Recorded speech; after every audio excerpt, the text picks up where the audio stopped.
నువ్వు హైదరాబాద్కి వచ్చిన తర్వాత ఏమైనా స్ట్రగుల్స్ ఫేస్ చేసినావా? అంటే ఎవరన్నా ఏడిపించడం కానీ లేకుంటే అట్లా ఏం జరగలేదు ఏం సార్. జరగలేదు. సో ఏడిపించడం ఏం జరగలేదు సో సార్. కేఎఫ్సీలో ఫస్ట్ జాబ్, దాని తర్వాత ఇప్పుడు హ్మ్. వేరే దగ్గర జాబ్. ఈ 2 జాబ్స్ ఇంకేం లేవు. ఇంకేం చేయలేదు. ఇదే ఇంకా మాక్సిమం చెప్పాలంటే నన్ను ఇక్కడ నిలబెట్టడానికి కారణం ఇదే అయింది. వర్క్ ఫ్రమ్ హోమే సార్. ఓకే. ఎప్పుడు ఒక 2 టైమ్స్ అట్లాగా ఆఫీస్కి వెళ్తూ ఉంటాం అనమాట. ఓకే. సో ఎంత వస్తుంది సాలరీ పర్ మంత్?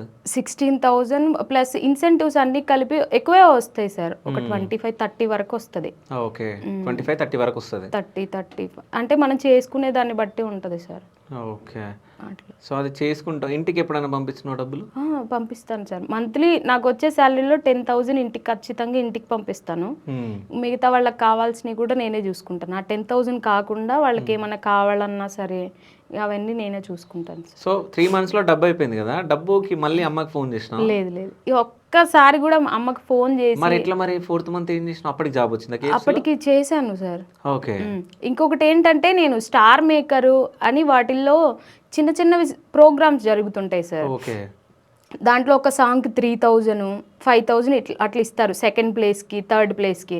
ఇంకా అట్లా సెర్చ్ చేసి వాటిల్లో ఎక్కడ డబ్బులు వస్తాయి, ఎట్లా సంపాదించా అంటే కరెక్ట్ వేలోనే వెళ్ళాను. అంటే రాంగ్ వేలో వెళ్ళి సంపాదించాల్సిన ఆలోచన రాలేదు. అట్లాగా కొన్ని ఆడిషన్స్ జరుగుతూ ఉంటాయి స్టార్ మేకర్లో, షేర్ చాట్లో అని. వాటిల్లో కొన్ని గ్రూప్స్ ఉంటాయి సార్. ఓన్లీ సింగింగ్ వరకే ఉంటుంది. వాటిల్లో సాంగ్స్ పాడేదాన్ని. ఓకే. ఫస్ట్ ప్లేస్ ఒకసారి వస్తే, థర్డ్ ప్లేస్ ఒకసారి వస్తే. ఫస్ట్ ప్లేస్ ఎప్పుడు వచ్చింది? ఫస్ట్ ప్లేస్ వచ్చింది సార్. ఒక 2 టైమ్స్ వచ్చింది. ఏ సాంగ్ అది?